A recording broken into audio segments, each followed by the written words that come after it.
Buenos días, bienvenidos a nuestro seminario mensual del Instituto de Investigación sobre Obesidad. Otra vez, bienvenidos a ese seminario que es el cierre del ciclo del periodo enero, mayo, junio.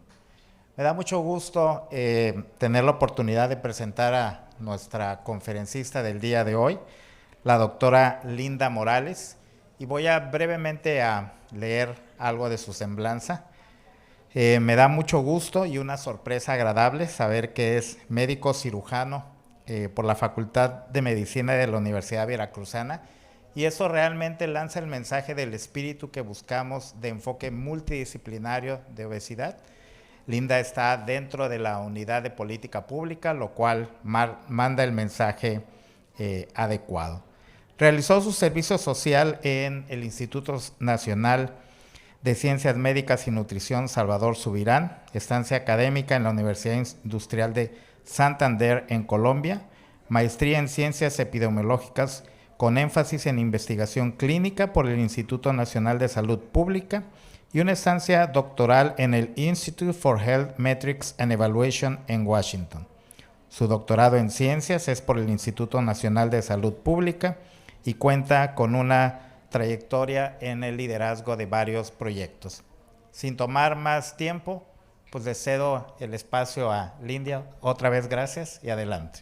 Gracias, doctor. Hola a todos, muy buenos días. ¿Ya lo puedo ver? Bueno, el día de hoy tengo el honor de presentar para este seminario un trabajo que estamos realizando, que venimos puliendo, que son los subtipos de obesidad y sus implicaciones en la salud del contexto mexicano. Yo soy Linda Morales, pertenezco a la Unidad de Políticas Públicas del IOR, que lidera el doctor Gustavo Merino. Como puntos de la agenda traigo aquí algunos como antecedentes, abordaje metodológico que realizamos, algunos resultados y reflexiones y también siguientes pasos que tenemos en el radar. Muy bien, y voy a empezar esta presentación con las conclusiones, con el objetivo de que las tengamos en mente antes de entrar a toda la parte de la agenda, ¿no? Entonces, quiero que tengan en mente que nosotros encontramos 4 subtipos bien definidos de obesidad que tuvieron perfiles metabólicos significativamente diferentes. Esta es la primera cuestión importante. También nosotros creemos que podemos a partir de este tipo de trabajos dar consejería para formar alguna política pública encaminada a medicina personalizada y no solo a eso, sino también a medidas poblacionales de detección masiva de subtipos de obesidad y no solamente de subtipos de obesidad, como les mencionaba, para un manejo individualizado enfocado al perfil metabólico que cada persona tenga, pero esto pues lo vamos a ver más adelante. ¿Qué pasa con las personas que tienen sobrepeso o incluso las personas que tienen peso normal y que tienen más edad? Pues el consejo es medir lípidos y no solamente lípidos, si se pudiera, pues también pruebas de funcionamiento hepático para ver cómo está el estado de salud de esas personas. Y por último, la atención primaria debe fortalecerse en todos los subsistemas. Esto también es muy importante, sobre todo con un fuerte enfoque preventivo. Ahora, la obesidad es un estado de salud que se caracteriza por un exceso o una acumulación excesiva de grasa en el cuerpo. La medimos de distintas maneras, en medio del índice de masa corporal, el índice de cintura-altura, circunferencia de cintura, entre otros. Estos los menciono porque son como los más usados en el primer nivel de atención. Cada una de estas mediciones tiene diferentes tipos de corte con los cuales se establece un diagnóstico de obesidad. La Organización Mundial de la Salud establece un diagnóstico de obesidad por medio del índice de masa corporal que sea mayor o igual a 30 kilogramos por metro cuadrado y a su vez lo divide en 3 grados de severidad. Sin embargo, pues el índice de masa corporal, recordemos que es un indicador del estado del peso, no toma en cuenta otros factores como el porcentaje de masa muscular, la distribución de grasa en el cuerpo y pues mucho menos el estado de salud de la persona. Aunque sabemos que el índice de masa corporal se ha adoptado de manera general para establecer este diagnóstico de obesidad. Bueno, la obesidad ha sido reconocida como un factor de riesgo que es primordial para muchas enfermedades y también para complicaciones en la salud. Aquí les listo algunas, pero quiero resaltar 3 de ellas que son muy importantes: las enfermedades cardiovasculares, diabetes tipo 2 y enfermedad renal, ya sea enfermedad renal causada por diabetes o la nefropatía, que también ocurre por obesidad. Pero marco estas 3 porque son las 3 primeras causas de muerte en México, según el estudio del Global Burden of Disease del año 2019. Quiere decir que la obesidad es un factor de riesgo muy significativo para enfermedades que están ocasionando muertes y que es un factor de riesgo evitable, por lo cual si atacamos a este factor podríamos reducir muchas consecuencias adversas en salud. Ahora, en esta gráfica se muestran las tendencias de la población en millones de personas y también de las proporciones de obesidad por quinquenios. Estas gráficas son importantes no solo porque muestran una tendencia ascendente sostenida en el tiempo para el año 2035, sino que también demuestran que la obesidad es más prevalente en mujeres. En cuanto a la prevalencia de obesidad en México, la ENSANUD 2021 encontró que el 72.4% de la población adulta, es decir, los mayores de 20 años, tienen sobrepeso u obesidad. Además, el 42.9% de adolescentes entre 12 y 19 años, así como el 37.4% de la población infantil, es decir, de 5 a 11 años. Estos son cifras muy alarmantes. También otro punto relevante que quiero mencionar es que durante la pandemia el 34% de los mexicanos aumentó de peso y además existen proyecciones estandarizadas por edad que estiman que el incremento de la obesidad va a ser alrededor de 1.6% anual. Ahora, en este mapa vemos los DALYs. Los DALYs son los años de vida perdidos ajustados por discapacidad, pero que están ligados a las enfermedades no transmisibles atribuidas a un alto índice de masa corporal. Vemos que el mayor aporte fue por Chihuahua, Coahuila y Tabasco. Del otro lado tenemos un arrow diagram del ranking de factores de riesgo que están ligados con muertes. Vemos que en el año 1990 el alto índice de masa corporal ocupaba el 5º lugar. 29 años después vemos que ascendió al 3er lugar y que esto implicó un aumento del 23.5% en las muertes estandarizadas por edad y que están debidas a este factor de riesgo. Ahora, pues la obesidad no tiene una causa única ni es algo sencillo de definir. Por supuesto, son diferentes factores que pueden ser expresados y que coexisten. Entonces, bueno, algo que quiero resaltar aquí es que se sabe la asociación entre salud mental y obesidad. Sin embargo, es algo que está poco explorado, poco reconocido y poco diagnosticado en las unidades de primer nivel de atención. Si nosotros aparte pensamos que la etiología de obesidad tiene distintos niveles de influencia, esto nos resalta la complejidad mayor que tiene pensar en las causas de la obesidad, ¿no? Existen distintos niveles de influencia que interactúan entre ellos, es decir, tenemos al nivel individual, al nivel social, comunitario, también esta parte que corresponde al gobierno y, por supuesto, la influencia del nivel global. Ahora, la prevalencia de obesidad está aumentando, pero también los costos con esto. En este cuadro se describen algunas de las cifras que han tenido importancia en cuanto a costos de obesidad.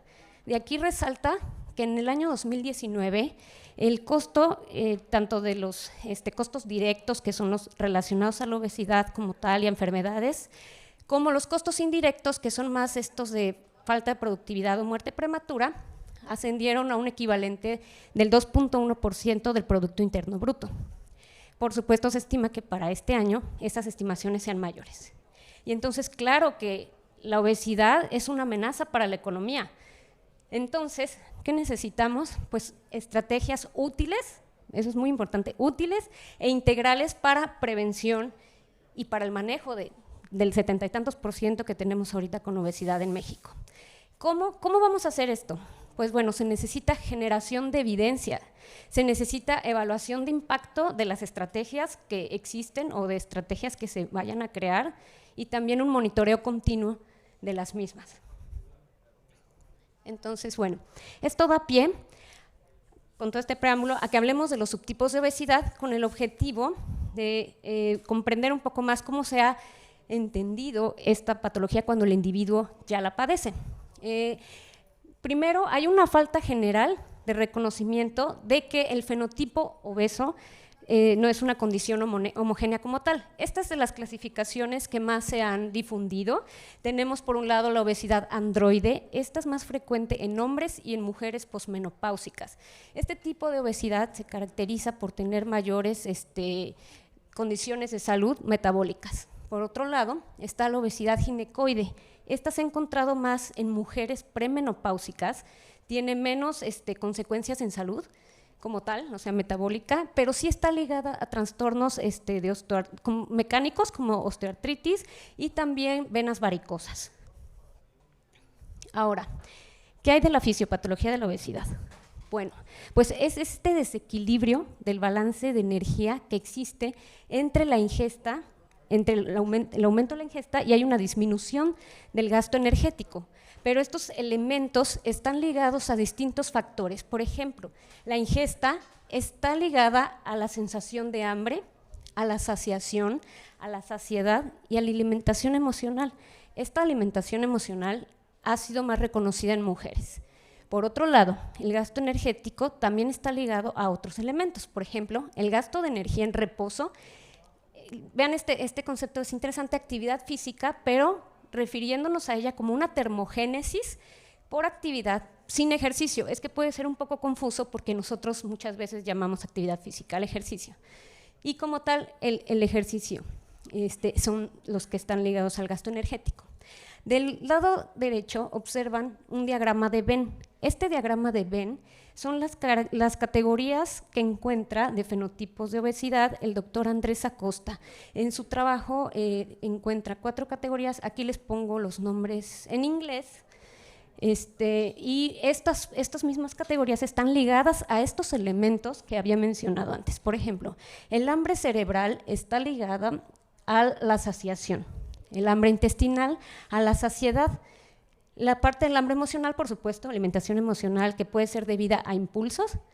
Y por último, la categoría de metabolismo lento está asociada al gasto energético que se tiene. Si pueden ver, cada categoría se acompaña de una cifra, de una proporción, que son las personas que cayeron en esa categoría. Pero también observen en blanco unos números, que son otros porcentajes, en las intersecciones. Quiere decir que el doctor Andrés Acosta encuentra que estos fenotipos coexisten en una misma persona, o sea, no son categorías mutuamente excluyentes. Este trabajo fue hecho para seleccionar adecuadamente tratamientos antiobesidad y, en efecto, el doctor Andrés Acosta concluye con una serie de medicamentos apropiados según el subtipo de obesidad que la persona tenga. Esto es muy importante porque nos hace concebir la obesidad desde la causa que lo genera, y esto pues sí es muy revelador. Ahora, pues ha existido diferentes estudios, existe evidencia reportada que describe subtipos de obesidad. El objetivo de esto ha sido entender mejor y definir mejor los fenotipos de la obesidad, también en cuanto a su genotipo y otros factores. ¿Qué se ha concluido de todo esto? Que sí, en efecto, sí existen subtipos de obesidad que son metabólicamente distintos entre sí y que también existe, según el fenotipo que tengas y tu cuestión metabólica que presentes, vas a tener diferentes complicaciones en el futuro. Entonces, pues todo esto con el objetivo de mejorar la intervención personalizada.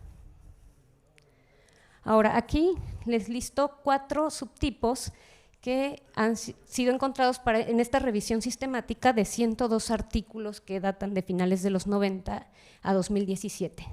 Como observan, existe en la literatura, y sé que esto a veces causa un poco de conflicto, este concepto de la obesidad con metabolismo sano, que es MHO por sus siglas en inglés. Pues nosotros proponemos, justo para quitar un poco este concepto así de que una persona está metabólicamente sana como tal, las personas con obesidad sin compromiso metabólico. Ese podría ser un concepto y así no estamos asumiendo que la persona con esta condición realmente esté sana. El segundo subtipo frecuentemente reportado fue la obesidad con metabolismo anormal. El tercero es un concepto bien interesante porque son personas de peso normal, pero que son metabólicamente obesos. O dicho de otro modo, son personas de peso normal con alteraciones metabólicas. Anecdóticamente, en la literatura se ha reportado que hay personas con peso normal que tienen niveles elevados de insulina, incluso resistencia a la insulina, tienen también, algunos tienen obesidad abdominal, sin llegar a considerarse con un diagnóstico de obesidad, porque tienen peso normal, pero sí tienen mayor obesidad abdominal, mayor obesidad visceral. También, y bueno, quiero que lo tengamos en el radar por los hallazgos que les voy a presentar posteriormente, pero estas personas también tienen un aumento de estrés oxidativo y tienden a tener dislipidemias. Por último, también se ha descrito un subtipo de obesidad que también tiene sarcopenia. Este otro trabajo es una revisión narrativa de 173 artículos a partir del año 2000. Aquí igual definen 4 subtipos principales. De nuevo, encontramos en la literatura aquella persona obesa, pero sin compromiso metabólico, lo voy ahora a mencionar así en lugar de decirle metabólicamente sano, y encontraron ellos 2 subtipos de obesidad, pero en personas con peso normal. Esto es muy interesante. Uno de los subtipos se caracterizó por una alta proporción de grasa visceral y con anormalidades metabólicas presentes. El otro subtipo de peso normal se caracterizó por una gran proporción de grasa corporal, pero no tenía alteraciones metabólicas. Y por último, pues como les mencionaba, la persona con obesidad y sarcopenia. Este otro trabajo, que de hecho sirvió como inspiración para el análisis que les voy a presentar, es un artículo que utiliza metodología de Machine Learning para clasificar subtipos de obesidad, y ellos usaron para su algoritmo de clasificación 3 biomarcadores. Los biomarcadores que utilizaron tenían que cumplir ciertas características, por ejemplo, que fueran indispensables para caracterizar la obesidad, que fueran sencillos y medidos de manera rutinaria, y que fueran de interpretación clínica sencilla también. Entonces, ellos introducen estos 3 que fueron glucosa en ayuno, la variable de insulina y también el ácido úrico para poder clasificar a sus personas con obesidad. Ellos encuentran 4 subtipos principales. Aquí las personas con peso normal, ellos las tomaron como controles, entonces no tienen un subtipo de peso normal, pero encuentran de nuevo a personas sin compromiso metabólico. Recordemos, estas fueron las que tuvieron mayor proporción. 44% de sus personas en estudio fueron metabólicamente consideradas sanas. Las personas con metabolismo anormal a expensas de hiperuricemia, que fueron los segundos en frecuencia, 33% alrededor. Hiperinsulinemia fue para ellos el grupo de menor frecuencia, fue alrededor del 8%, y también obesidad con hipometabolismo. La importancia de este trabajo radica que ellos aplican este estudio en diferentes investigaciones de cohorte. Quiere decir que ellos tenían un seguimiento a 9 años de pacientes de China. Entonces, partiendo de ahí, de definir estos subtipos, evaluaron qué pasó a lo largo de esos 9 años. Entonces, en este gráfico de telaraña, quiero que observen que las personas que no tuvieron compromiso metabólico, o sea, los que tuvieron más frecuencia, es esta línea azul que sirvió como categoría de referencia. Observen que no presentaron realmente mayor frecuencia de alguna alteración en un tiempo posterior. Es decir, que lo que ellos encontraron, al menos en este estudio, es que esas personas se mantuvieron estables en el tiempo. Esto es muy importante. Las personas que se caracterizaron por hiperuricemia, que son aquí las de color rojo, pues por supuesto tienen un pico en la hiperuricemia que fue sostenida en el tiempo, y también tuvieron un poquillo de tendencia a tener síndrome metabólico, hipertensión, pero muy poco. Luego, las personas con hiperinsulinemia, que podemos observar aquí de gris, tuvieron mayor frecuencia de síndrome de ovario poliquístico en mujeres y también de hiperuricemia en los hombres, pero esto fue, por supuesto, menor al subtipo de hiperuricemia. Y por último, la persona que tenía obesidad e hipometabolismo, observen cómo tuvo consecuencias mayores en salud en cuanto a diabetes y síndrome metabólico. Quiere decir que también la definición y caracterización de diferentes grupos de obesidad nos permitió reconocer que tienen consecuencias distintas en su salud a lo largo del tiempo. Ahora, con todo esto y con toda esta revisión que les acabo de presentar, pues nos surgen distintas preguntas, ¿no? ¿Qué características metabólicas tienen las personas con obesidad que llegan al primer nivel de atención? ¿Las personas con peso normal realmente son metabólicamente sanas?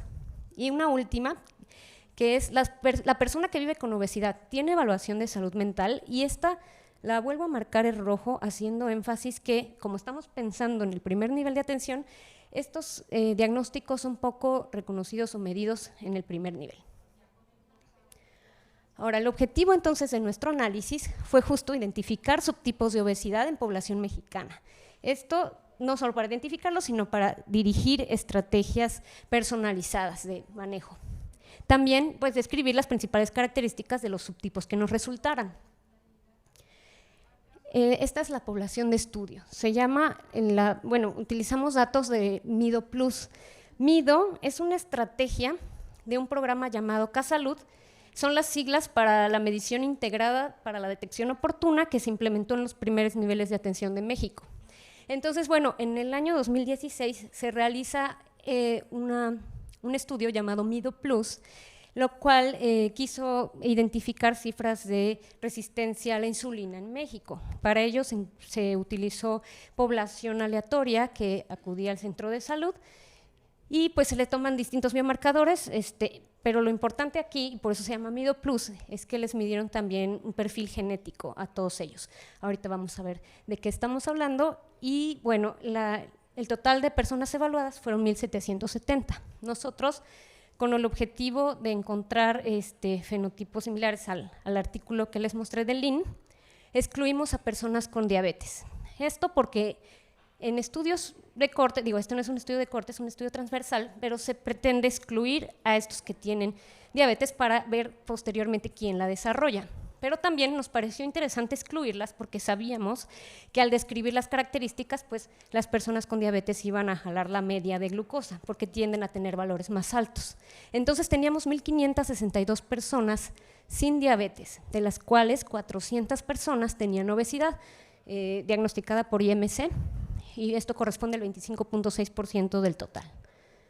En esta tabla solo vamos a ver algunos puntos específicos. Podemos ver las características de todas las personas de nuestra población sin diabetes por índice de masa corporal. Destaca que las personas con obesidad fueron el promedio de mayor edad, fueron de casi 44 años. Y también destaca, por supuesto, que tenían más prevalencia de, diagnóstico previo de hipertensión. El índice de masa corporal promedio de estas personas fue de 33.5 y también tuvieron las cifras más altas de tensión arterial a comparación de los otros grupos. Por otro lado, las personas con obesidad pues tienen las cifras más altas de glucosa en ayuno y vemos también que tienen HDL bajo y LDL alto en comparación con los otros grupos. Y vean esta otra parte, son resultados de resistencia a la insulina, son algunos puntos de corte para insulina, el score de resistencia a la insulina, el HOMA-IR, y todos ellos están alterados en comparación con las otras categorías. Entonces podemos reconocer en un inicio que las personas que tienen obesidad sin caracterizarlas, pues sí tienen algunas alteraciones metabólicas que brincan a la luz. Entonces realizamos un análisis por K-medias. Este análisis lo que pretende es justo clasificar a las personas con obesidad, en este caso, por grupos de conglomerados. Esos conglomerados buscan ser más homogéneos dentro del conglomerado y heterogéneos entre los conglomerados. Entonces, para poder hacer eso, pues nosotros estandarizamos nuestras variables numéricas que usamos las mismas que al artículo que mencioné, ahorita vamos a verlo, y posteriormente especificamos los centros, los K-centros para esta metodología en específico, y por último, pues ya describimos los subtipos que nos resultaron. Entonces, utilizamos, como mencioné, insulina en ayuno, hemoglobina glucosilada y ácido úrico. Estas tres variables las metimos a este análisis y logramos identificar 4 subtipos principales. De las personas que tenían obesidad, diagnosticada por IMC, logramos clasificar a 397 de 400 personas que tenían obesidad, o sea, casi todas. Y de las personas con peso normal, clasificamos a 251 de 437 personas que había con peso normal, pero que detectamos que tenían un metabolismo anormal. Entonces, nosotros encontramos 4 subtipos principales de obesidad: las de peso normal, las personas con peso normal y obesidad metabólica o con alteración metabólica, la persona con obesidad sin compromiso metabólico, por no llamarle metabólicamente sana, obesidad con hiperuricemia y obesidad con hiperinsulinemia. Ahora, bueno, del lado izquierdo, ustedes ven en estas gráficas de cajas y bigotes cómo se distribuyeron los valores de las 3 variables que usamos según el subtipo. Aquí nada más destaca la obesidad por hiperinsulinemia, que tiene valores mayores de hemoglobina glucosilada y por supuesto de insulina, y la de hiperuricemia pues tiene valores más elevados de ácido úrico.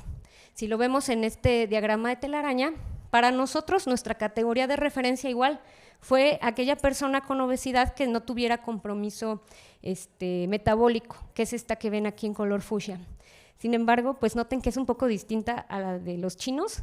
Tiene un pico hacia la hemoglobina glucosilada, porque lo que sí encontramos es que a pesar de que no tenía alteraciones metabólicas como los otros, sí tiene la glucosa en límites normales, pero un poco más elevada que las de peso normal. Y bueno, y esto es interesante saber, porque incluso ese pico supera a los de peso normal, que son los verdes. Los verdes podemos ver que tienen aquí un pico hacia LDL alto, colesterol total, y estos son los de peso normal, ¿no? Que como ya sabíamos nos tocó ver que tenían dislipidemia estas personas, por arriba de los que tenían obesidad. Luego tenemos las personas con obesidad e hiperinsulinemia, tienen su pico hacia insulina, esto es importante, y hacia hemoglobina glucosilada, o sea, tenían los valores más altos de glucosa. Y por último, las personas con obesidad e hiperuricemia se caracterizaron por niveles elevados de ácido úrico. Pero para ver sus características más a detalle, en esta tabla podemos ver esas características por subtipos de obesidad. Destaca que la persona sin compromiso metabólico fueron el 95% mujeres, y que las personas con hiperuricemia fueron en su mayoría hombres. Encontramos sí una diferencia significativa por edad, pero miren entre cuáles grupos: entre las personas de peso normal, que fueron en promedio las más jóvenes, y las personas con metabolismo, sin compromiso metabólico, que fueron las que en promedio tuvieron mayor edad, con 45 años. Luego, las personas que se caracterizaron por hiperinsulinemia tuvieron cifras más elevadas de hipertensión. También estas personas con hiperinsulinemia se caracterizaron por ser las más grandes, tenían el índice promedio, el índice de masa corporal más elevado, así como sus cifras de circunferencia de cintura y por ende de índice de cintura-altura, y las cifras más elevadas de glucosa en ayuno. Por otro lado, las personas con peso normal, miren aquí las cifras promedio de colesterol total y de LDL están por arriba de los otros subtipos de obesidad, lo cual es muy interesante. Y por último, las personas con hiperuricemia se caracterizaron no solo por tener niveles más altos de ácido úrico, sino también de creatinina. En cuanto a estos parámetros, los que quiero resaltar únicamente son los que tienen que ver con resistencia a la insulina. Vemos que las personas con obesidad e hiperinsulinemia se caracterizaron por tener cifras por arriba de 20 de unidades de insulina en ayuno, y tuvieron resultados de score de resistencia a la insulina y de HOMA-IR compatibles con diagnóstico de resistencia a la insulina. Y bueno, como les había mencionado, teníamos registro de genes. Entonces, aquí lo que observamos es esta lista de genes que estaban analizados, reportados en nuestros datos, y de este lado izquierdo también pueden ver con qué proceso están relacionados. Nosotros entonces identificamos el alelo de riesgo para cada gen, y entonces lo clasificamos según su presencia en homocigoto o heterocigoto. Entonces, lo que ustedes ven aquí en estos mapas de calor por subtipo de obesidad son las proporciones en las cuales encontramos el alelo de riesgo, ya sea homocigoto o heterocigoto, pero al menos lo que nosotras encontramos es que no hubo diferencias significativas en la presencia de estos alelos y los diferentes subtipos. No encontramos, y de hecho en la literatura tampoco ha habido diferencias claras de genotipo. No digo que no las haya, solo que aún no está muy claro. Y bueno, y por último, esta tabla es un plus, porque aquí les quiero mostrar cómo son las características de las personas que tuvieron peso normal, pero metabólicamente obesos, versus las que denominamos no obesos, o sea, que solo tuvieron peso normal. Las quise comparar para que vieran qué diferencias había con este grupo que nosotros encontramos. Y vemos que en promedio, pues sí, las personas con peso normal pero compromiso metabólico, pues tenían mayor edad, ¿no? 41 años versus las personas de peso normal tenían en promedio 32 años. El diagnóstico previo de hipertensión, por ende, en este grupo pues fue mayor, 6.3% versus 1.9%. También reportaron tener más antecedentes familiares tanto de hipertensión como de diabetes. Otra característica es que la circunferencia de cintura fue mayor en promedio, al igual que el índice de cintura-altura. Nuevamente aquí reportada la dislipidemia, que ya vimos que encontramos en estas personas de peso normal metabólicamente obesas, dislipidemia a expensas de colesterol total y de LDL, y por último, y muy interesante, que comparada con las personas de peso normal, pues también tuvieron valores promedio superiores de creatinina y ácido úrico. Y recuerdan lo que habíamos mencionado, en la literatura se ha reportado que tienen niveles mayores de estrés oxidativo. Digo, no encontramos hiperinsulinemia, pero sí otros puntos importantes que ya han sido reportados. Entonces, bueno, tenemos algunas conclusiones que quiero compartir con ustedes. Obviamente identificamos entonces 4 subtipos definidos de obesidad. Estos tuvieron perfiles metabólicos que fueron significativamente distintos entre sí. Entonces, uno de ellos se considera menos dañino que los otros. Nuevamente digo, no quiere decir que no tengan alguna otra alteración. Vimos, por ejemplo, en el congreso que acaba de pasar en IOR, pueden tener alteraciones cardíacas, quizás tengan algún daño hepático que no pudimos evaluar aquí, por supuesto. Lo que les mostré era solamente la información con la que contábamos. También, bueno, no sé si notaron, no teníamos triglicéridos, y eso es otro marcador que se eleva en personas de peso normal que son metabólicamente obesas, pero bueno, nosotros no contábamos con esa medición. Hay otros subtipos que se caracterizan por anormalidades metabólicas y que tienen diferentes resultados en salud, pues esto según estudios de cohorte. Y bueno, el cribado de anomalías metabólicas en personas que tengan peso normal también es fundamental, porque son muchas veces personas que están enfermas y que no estamos detectando. Entonces, consideramos que es muy importante fortalecer las políticas públicas en el primer nivel de atención. Y también reforzar esta cuestión de las pruebas de salud mental. Entonces, es importante enfocarnos no solamente en la detección de enfermedades crónicas, sino también en su prevención y en su manejo, y cómo también podemos incorporar estas pruebas de salud mental a los pacientes que acuden a estas clínicas de primer nivel de atención y que ya vimos que tienen mucho que ver con la cuestión de etiología de obesidad. Entonces, bueno, ¿cuáles serían nuestros próximos pasos? Queremos replicar el análisis, explorar otras variables que consideramos que son clínicamente importantes y que con las que no contábamos, como les decía, pruebas de función hepática. También sería muy interesante evaluar algunos diagnósticos de salud mental, pruebas de metabolismo basal, o sea, tener esta medición para las personas con hipometabolismo, y también el porcentaje de masa muscular para poder identificar obesidad con sarcopenia, que seguro encontraremos más frecuentemente en personas adultas mayores. Entonces, bueno, creemos que puede haber también una vinculación con la unidad de biología integrativa para hacer un análisis exploratorio. Ellos tienen datos muy interesantes de cohorte de enfermeros con obesidad, y que podemos también establecer subtipos ahí. Ellos tienen mediciones de todas estas variables que nosotros no teníamos, y también estamos planteando una posible colaboración con el Centro de Estudios en Diabetes. Es una cohorte de 20 años de duración que se llama Mexico City Diabetes Study, y ellos también tienen todo este tipo de datos y podríamos ver la evolución en los subtipos de diabetes.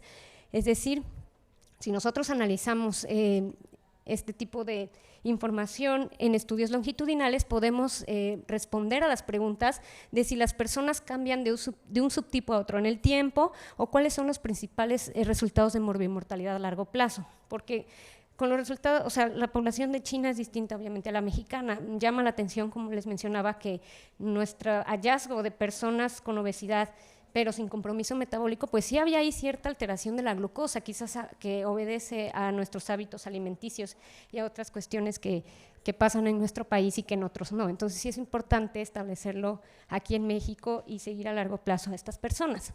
¿Y todo esto para qué?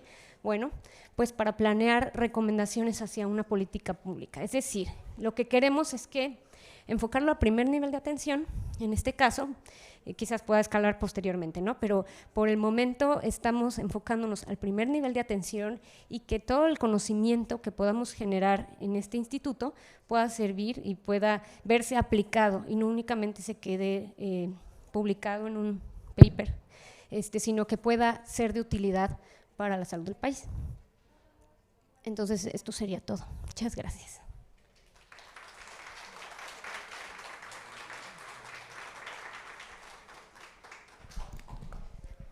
Muchas gracias, doctora Linda, por las preguntas. Vamos a pasar a la sesión de preguntas y respuestas. Muchas felicidades por tu trabajo. Muchas gracias. Si te parece bien, empecemos con una pregunta de la audiencia, porque en línea tenemos 3 o 4 cuestiones muy interesantes. Entonces, claro, adelante, Flavio. Gracias. Muy agradecido con tu presentación, muy clara, muy importante para dar este contexto. Felicidades. Gracias. Me gustó mucho. Pero una pregunta muy breve y cortita nada más, para aclarar. ¿Estos resultados que presentas vienen del artículo de Acosta publicado en Obesity o son resultados diferentes? Es que esa parte como que perdí. ¿Sí, me pudieras ayudar a aclarar eso? Claro, el contexto, cuando menciono todo el contexto y la motivación, el trabajo es del doctor Acosta. Todos los resultados de las tablas y el estudio por K-medias fue de un estudio que realizamos en la Fundación Carlos Slim, que fue con la base de Mido Plus. Pero estos estudios del doctor Acosta se empatan contigo. No, de hecho, son aparte, son diferentes. Esa parte era para dar contexto a la etiología de obesidad, lo que se ha estudiado, cómo se han concebido los fenotipos. Y entonces, ¿cuál es la principal diferencia entre la clasificación que hace el doctor Acosta y la tuya? Y la de tu grupo, digámoslo así. Y también, para terminar con esta pregunta, ¿estos resultados que mostraste están ya publicados? ¿Se enviaron a publicación o...? Gracias. Muchas gracias por tu pregunta. En cuanto a la primera, la diferencia es que el doctor Acosta va a la etiología y su investigación estaba enfocada a elección de tratamientos antiobesidad. En mi caso, las personas ya tienen obesidad. Estoy hablando de que son las personas que llegan a primer nivel y que no puedes tratar de forma igual. Es como si el doctor Acosta se va un pasito más atrás para entender la causa y yo ya los tengo ahí y no es que no me interese la causa, pero estoy más preocupada por la alteración bioquímica que tengas y el resultado de salud posterior que tengas y entonces quiero tratar eso.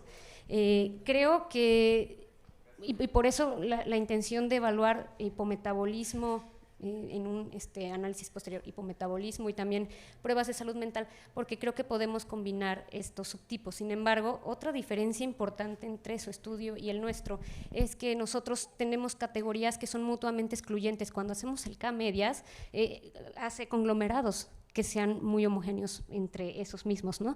Y el doctor Acosta él solo clasifica, ¿no?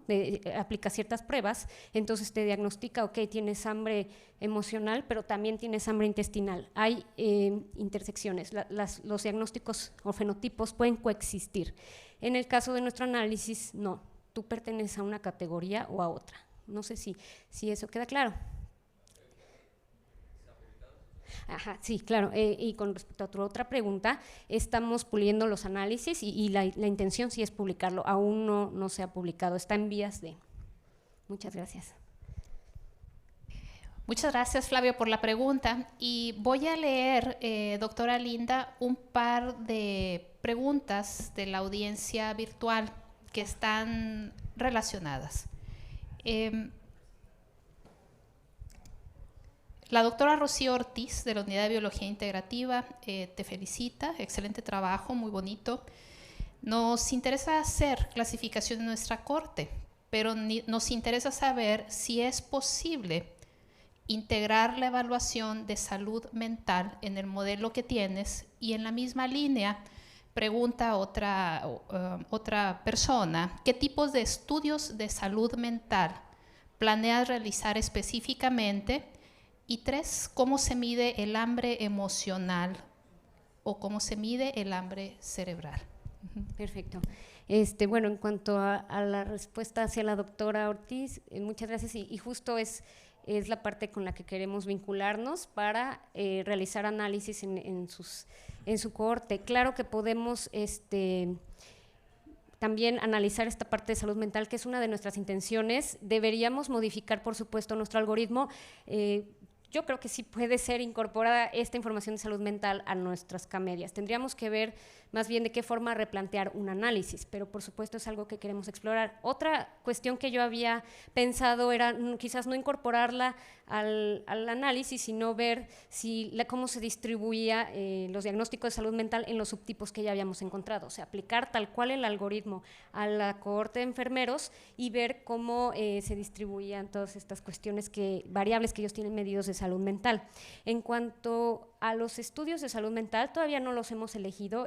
Por supuesto, vamos a hacer una revisión exhaustiva de la literatura para poder elegir cuáles son los principales o los que se han utilizado para este tipo de identificación de fenotipos, pero es algo que todavía no estamos planteando, sobre todo porque no tenemos en vías de nuestro camino el medirlo de nuevo a las personas, y no vamos a, por ahora, anclarnos a estudios que ya tengan mediciones. Entonces sería acoplarnos a los instrumentos que seguramente están validados y que ellos utilizaron, pero ahorita eso lo desconozco un poco. Y la última pregunta,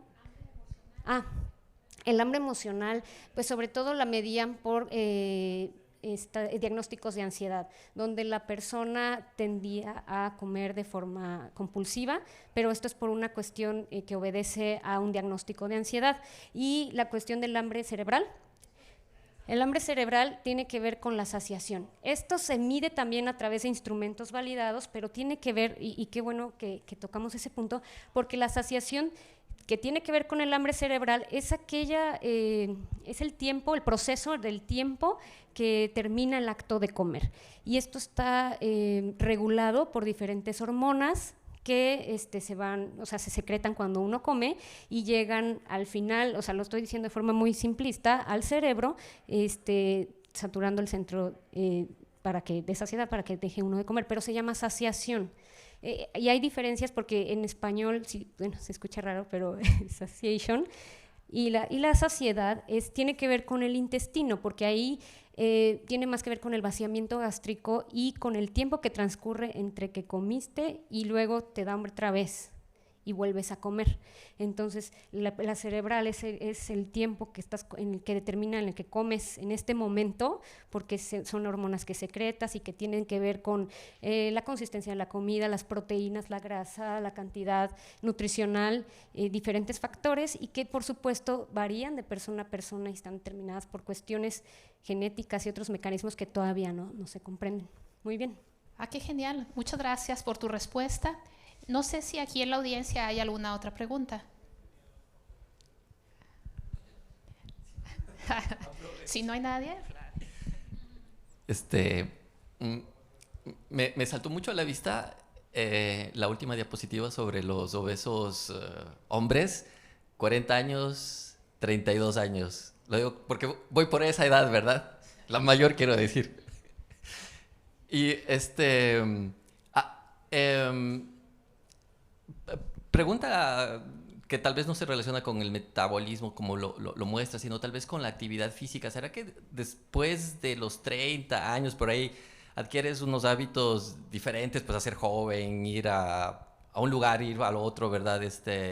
Generas más metabolismo de consumo energético, de calorías, etcétera, que a esa edad empiezas como a desarrollar obesidad, pero no metabólica, sino más bien por una falta de ejercicio físico. ¿Se puede eso medir, se puede eso correlacionar, se puede eso evaluar, como para que en esa tabla que muestras, ¿verdad? No, como para mí fue así un shock, ¿verdad? Impactante, como dices, bueno, ya cumpliste 40, ya estás yendo para allá, ¿no? O sea, ¿podría haber una forma de evaluar eso?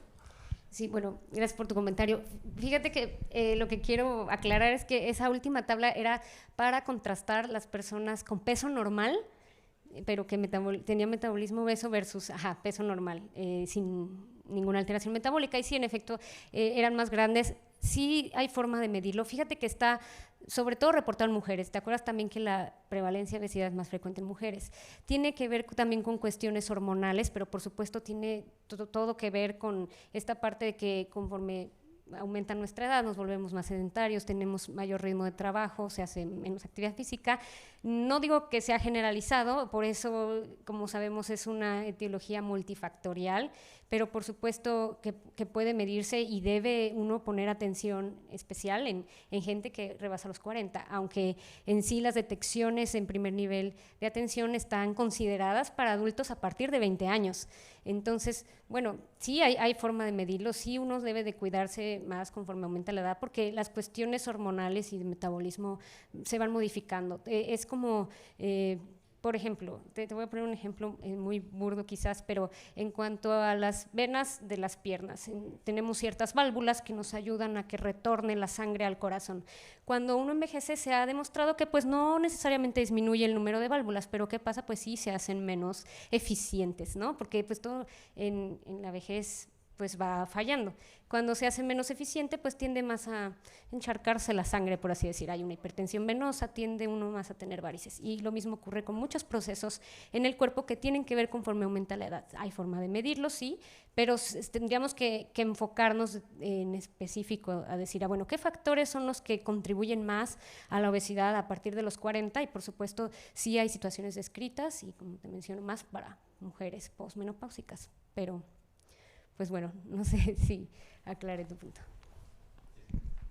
Muchas gracias, doctora, por tu respuesta. En línea nos preguntan, nos dicen, mencionas que la uricemia es biomarcador de inflamación. ¿Por qué?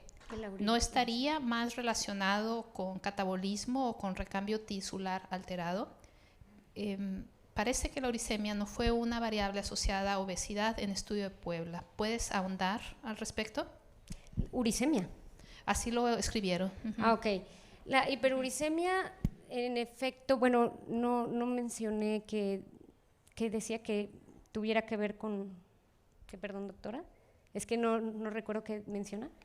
Que está relacionado, lo mencionas como un marcador de inflamación. ¿Por qué? ¿Estaría más relacionado con catabolismo o con recambio tisular? Claro, más bien mencioné estrés oxidativo, más que inflamación. Y sí, pues esta es un producto de desecho que se produce en el cuerpo, o que circula en el cuerpo como parte de la degradación de las purinas. Esto tiene que ver con dieta, con genética, y pues lo encontramos elevado para nuestro subtipo, pero no es como que…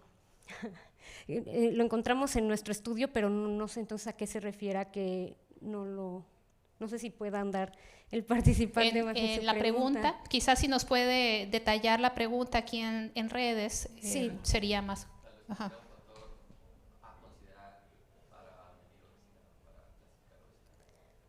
Okay. Ok. Sí, tiene que ver con que el por qué lo elegimos. Sí, claro, por la cuestión, como les mencionaba, con la degradación de las purinas, que tiene que ver mucho con la cuestión dietética, y que de hecho el ácido úrico también se eleva con cambios hormonales y incluso con la edad. También hay otras alteraciones como enfermedades renales, diabetes, pero para este caso particular, en obesidad también se ha encontrado elevado, y como nos sirve como para caracterizar la obesidad, y está reportado en la literatura, en lo del ácido úrico. Excelente. Otra pregunta en línea de la doctora Janet Gutiérrez. Sobre saciedad cerebral, ¿habrá manera de correlacionarlo con resistencia a leptina? ¿A leptina? Sí, seguramente. Digo, esta cuestión de toda la parte mental y nutricional, sí, no es tanto mi área de expertise, pero por supuesto que estamos trabajando para ahondar en ello, y por el momento, como no tenemos este tipo de variables, supongo que los de biología integrativa sí la tienen. Sé que tienen información que corresponde a salud mental y a la medición que nos va a permitir clasificar en estos 4 subtipos del doctor Andrés Acosta. No sé si tengan elementos como de leptina y todo esto, pero supongo que también los tienen. Seguro vamos a poderlo estudiar más a fondo. Excelente. Y una última pregunta. Mencionaste que unos pacientes no pudieron ser clasificados.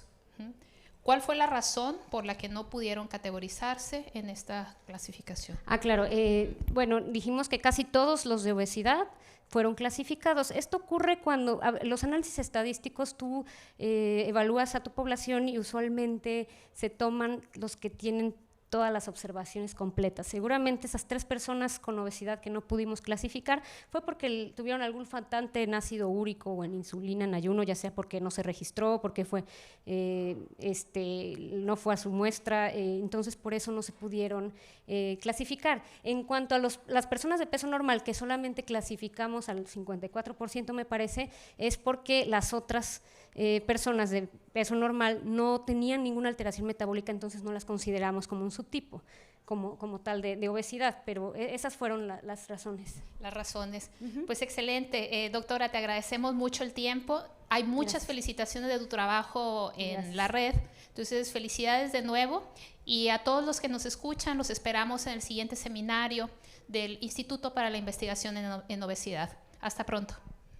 Gracias.